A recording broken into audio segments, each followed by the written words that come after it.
नमस्कार, केबी न्यूजमध्ये आपल्या सर्वांचे स्वागत। आपण आलेलो आहे तालुका भडगाव ते भडगाव ते शिर्डी पायी यात्रा। तर या संदर्भात आपल्यासोबत काही भाविक आहे, त्या भाविकांची प्रतिक्रिया जाणून घ्यावा। त्यांनी किती वर्षापासून तर पायी यात्रा करत्या आणि त्या संदर्भामध्ये आपण त्यांच्याकडे जाणार आहोत। आपण त्यांची प्रतिक्रिया जाणून घेणार आहोत। आपला पहिला परिचय। सगळ्यात प्रथम तुमचा आभार मानतो की तुम्ही आज आमच्याकडे आले आणि आमचे साईभक्त परिवाराचं जी पालखी दिसते शिर्डीला, तुम्ही त्यांची काय अडीअडचणी काय कशी सेवा देतात आमची माहिती घेतली। पहिले तुम्ही मनपूर्वक आभार मानतो। आणि भडगावची शिर्डी पायवारी ही जी सेवा आहे, ही सेवा आणि 14 वर्षापासून आमची चालू आहे। सुरुवातीला जे आमचे साईभक्त होते, 18 साईभक्त, त्यांना पालखी जाण्याची इच्छा मनातून जागृत झाली। त्यांनी प्रस्ताव ठेवला की बाबा आम्हाला पालखीला जायचं आहे। मी बोललो यार आपण 18-20 लोक कसं काय जाणार, त्यामुळे आपल्याला जायचं। मग त्या टायमाला स्टीलची काही नव्हतं, आपल्याला लाकडीत पालखी न्यावं लागायची। आणि त्या टायमाला पालखी झाली अगदी सागवानी आम्ही पालखी झाली 1-1.5 महिन्यामध्ये आली। त्या पालखीचं 35 किलो वजन, 35 किलो वजनाची पालखी ही 18 साईभक्तात। आता ती पहिलं वर्ष होतं, अनेक अडचणी आल्या, थोडी दोस्त झाल्या नाही झाल्या, पण 18 लोकांची हिंमत एवढी बळकट होती की त्यांची बाबांनी हिंमत करून भडगावला आले। त्याच्यापासून पहिला वर्ष 18 होतं, त्याच्यानंतर धीरे धीरे 18चे 40 झाले, 40चे 60 झाले, 60चे 80 झाले, 80चे 100 झाले। आज 200 ते 250 लोक आमच्याबरोबर येतात। त्याच्यामध्ये बरेचसे काही अडचणी अशा येतात की ट्रॅफिकची अडचण येते, गाड्यांची अडचण येते, कुठे लाईट भेटत नाही। पण जेव्हा प्रमाणात करत असताना जोपर्यंत तुम्हाला यातना होणार नाही तोपर्यंत तुम्हाला प्रमाण आयुष्य असते। आता आमची 10 जानेवारीला भडगाव पालखी निघते, तिथं चाळीसगावला मुक्काम होतो। चाळीसगावला मुक्काम केल्यानंतर आजचा आमचा टप्पा आहे लक्ष्मीवाडीला, काय नाव तिथलं मारू फुलवा पाटील, हे स्वर्गाची बाबा आहे आमचे। त्यांनी ही प्रथा जोडून घेतली। त्यांना 3 चिरंजीव आहेत। आजची 3 चिरंजीव ही परंपरा कायम ठेवत आहे। पण आज आम्ही लक्ष्मीवाडीला यांच्या घरी आज जेवणाची व्यवस्था आहे, जेवण आंघोळ वगैरे सगळी व्यवस्था बरोबर होती। आणि या 200 परिवारामध्ये सगळे आमचे साईभक्त आहेत। आम्हाला लागतो पालखीला डीजे म्हणजे सोनू सोनवणे म्हणून त्याचा स्वतःचा डीजे आमच्याकडे राहतो। आम्हाला इथं कार्पेंटर लागतो, की आमची शरद मिस्त्री आहे, काही फर्निचर करायचं असलं काही अडचण असलं तर ते राहते। त्याच्यानंतर आम्हाला मंडपचं साहित्य लागतं, ठिकठिकाणी तंबू काढावं लागतात, आंघोळीची व्यवस्था, बसाई वगैरे जे लागतं ते नवरंग टेट हाऊस म्हणून एक आमचे साईभक्त आहे, त्यांची मॅनेजर आहे, नारायणदाते म्हणून हे पुढाकार घेतात, हे जबाबदारी घेतात। आमच्या साईभक्तांच्या स्वतःच्या 4 व्हीलर आहेत, त्या गाड्या फक्त आम्हाला डिझेल टाकावं लागतं। कमीत कमी शिर्डीला जाताना आम्हाला 4 दिवसाचा प्रवास। आम्ही मकर संक्रांतीच्या दिवशी बाबांचा आशीर्वाद भडगावला रवाना होतो। त्याच्यामध्ये ठिकठिकाणी जेवणाची व्यवस्था, झोपायची व्यवस्था, कोणाला मेडिसिन लागतं, कोणाला पाणी लागतं, कोणाला चहा लागतं। सकाळी आम्ही निघतो, सकाळी 5 वाजता निघतो। 8 किलोमीटर आपण चाललो, त्या 8 किलोमीटरमध्ये आम्हाला नाश्ताची व्यवस्था पाहावं लागते। त्याच्या पुढे 8 किलोमीटर चाललो, जेवणाची व्यवस्था करावं लागते। त्याच्या 8 किलोमीटर पुढे चाललो तर तिथं काहीतरी अल्पोहार म्हणा, चहा म्हणा, बिस्किट म्हणा काहीतरी द्यावं लागतं। मग त्याच्या 8 किलोमीटर डायरेक्ट जेवण आणि झोपण्याची व्यवस्था, असे आमचे 4 टप्पे राहतात। रस्त्यामध्ये चॉकलेट कोणाला, आता आपण पाहिलं की जवळजवळ शुगरचं प्रमाण जास्त वाढलं आहे, मग ठिकठिकाणी चॉकलेट, कोणाला बीपीचा त्रास आहे, कोणाला काय आहे, कोणाला निर्बंध आहे, असं सगळ्या गोष्टी सगळ्या साईभक्त परिवाराची काळजी करावी लागते। आणि 200 लोकांना 250 लोकांना घेऊन गरीबीपर्यंत साईभक्त परिवार ही जबाबदारी शिकते। नाही, आपल्याला आता एक छोटासा मी तुमचा परिचय घेणार का, तुम्ही पद कोणते भोगले बा आतापर्यंत अशी माहिती? पद खूप आहे, शिवसेना शहर प्रमुख होतो, नगरसेवक होतो, आणि सगळ्या मित्रपरिवारामुळे जातो। तोपर्यंत आपल्याजवळ मित्रपरिवार प्रामाणिक राहत नाही तोपर्यंत आपण होऊ शकत नाही।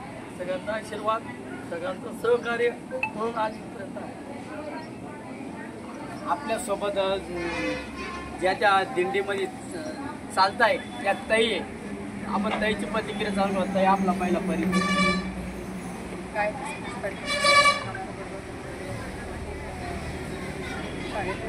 पण त्यांनी मला सांगितलं की बघ तुला जेवढं चाललं जाईल तेवढं चालायचं तर कसं यायचं. पण मला पहिल्या दिवशी खूपच भीती वाटली कसं होईल का होईल म्हणजे खूप त्रास पण झाला. पण मला आज अगदी फ्रेश वाटतंय मानसिक रूपाने शारीरिक रूपाने मी खूप फ्रेश आणि ताजेतवाने असून परत 4 दिवस न बसता चालण्याचा खूप प्रयत्न करणार आहे. आणि ह्या दिंडीतून मला शारीरिक आपल्या शारीरिक ग्रंथींना खूप उत्तेजना मिळते, मानसिक तर मिळतेच आहे पण शारीरिक ग्रंथींना पण उत्तेजना मिळते. त्याशिवाय शरीरावर त्याचा खूप छान परिणाम होणार आहे. आणि मग अध्यात्माच्या दृष्टीने बघायला गेलं तर बाबांनी आम्हाला सुखरूप 4 दिवस त्यांच्या दरबारी दर्शनाला असंच घेऊन जावं आनंदाने. त्याच्याने हीच बाबांपुढे प्रार्थना करतो सगळे साईभक्त परिवाराचा आणि आभार मानतो. तुम्ही जे दिंडीमध्ये चालताय तर तुम्हाला काय काय अनुभव आणि काय काय कसं वाटतं? सुरुवातीला खूप छान वाटलं पहिला दिवस. पण जसं जसं 35 किलोमीटरचा आम्ही टप्पा गाठला त्यावेळेस भयंकर त्रास व्हायला लागला. मला चक्कर यायला लागले होते. आता जायचं बाबा परत आता काही म्हणजे सरांना बोलून टाकणार होते मी. तोपर्यंत रात्रभर आराम केल्यानंतर खूप छान वाटतंय. दुसऱ्या ताई इकडे जाणार आहोत. ताई तुम्हाला कसं वाटलं पाहिजे या दिंडीमध्ये चालतं? छान वाटलं. पहिला आपला पहिला वंदना राजेश पहिल्या वेळा आली आहे एकदम छान वाटते आणि आमच्या घरी चांगली सेवा देते. तुम्हाला कसं वाटलं पाहिजे? एकदम फ्रेश वाटते.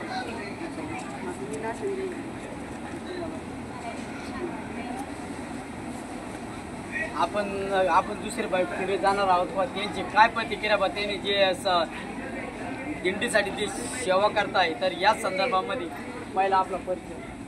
ओम साहेब महेश पाटील माझी 2 वर्ष माझे अध्यक्ष होते. 2 वर्षापासून अध्यक्ष होता. यावर्षी आमच्या पाटील अध्यक्ष समाज आहे. गडबडी शेवटी पर्यंत आमची सोपाण्यात चांगली असते, काही अर्थ नसते. आणि महिला पहिल्यांदा उत्सव आमच्याकडे चांगला आहे. महिलांचा जेंट्स आमचा हा साई भक्त परिवार म्हणून आम्ही चालवतो. आम्ही असा ते आमचं साई भक्त परिवार असा आहे. आमचा ज्या साई भक्त पालखी परिवाराचे जे पाय आहे शंकरप्पा मारवाडी ते सगळे आमच्या पाठीशी आहे. आमच्या पाठीवर असल्यामुळे आम्ही सगळं सुखीत पाहतो. दुसऱ्या भक्ताकडे जाणार आहोत बहुत आपलं परिचय.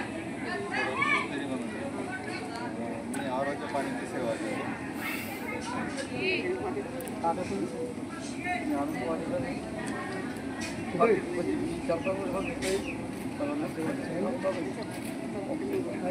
आता जी पालखी थांबलेली आहे तर याचं त्यांच्यावाली अन्न वस्त्र निवारा म्हणजे त्यांची जेवणाची जी व्यवस्था केलेली आहे जे अन्नदाते आपल्या सोबत आहे. आपण त्यांची प्रतिक्रियाचा अनुभव त्यांना सुद्धा ते 40 वर्षापूर्वी त्या दिंडीमध्ये असता तर या संदर्भामध्ये आपण त्यांची प्रतिक्रिया जाणून पहिला आपला परिचय. अनिल मावरो पाटील, मी राहणार लक्ष्मीवाडी.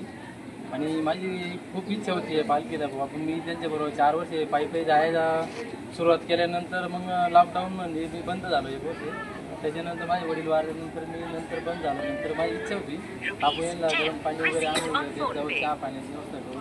त्याच्यानंतर परत अजून इच्छा झाली की आपण यांना अन्नदानाचा कार्यक्रम आपल्याकडं भेटावा बा असं. तर बाबांनी माझी इच्छा पूर्ण केली आणि मी त्यांना अन्नदानाला सुरुवात केली. बाबा तुम्ही किती वर्षापूर्वी अन्नदान देत आहे? आता यांना 2 वर्षापूर्वी सुरुवात केलेली आहे.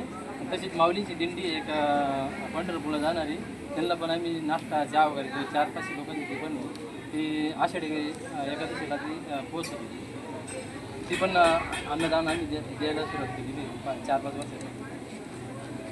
केबी न्यूजला लाईक करा आणि शेअर करा. केबी न्यूजसाठी संदीप गायके, धुळे.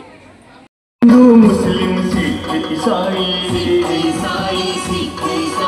सब भक्तों ने भीड़ लगाई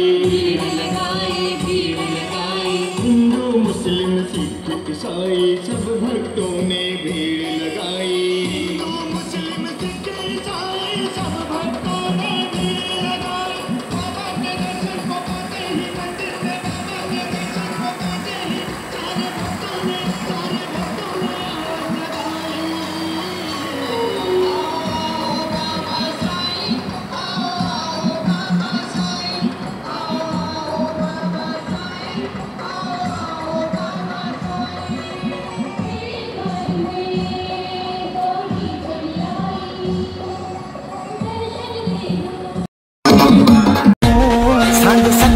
सकाळच्या पाराला माझ्या दारात आलाय साई, दारात आला साई म्हणे भिक्षा वाढ माई, दारात आला साई म्हणे भिक्षा दे ग माई. सांग सकाळच्या पाराला माझ्या दारात आलाय साई, दारात आला साई म्हणे भिक्षा वाढ माई, दारात आला साई म्हणे भिक्षा दे ग माई.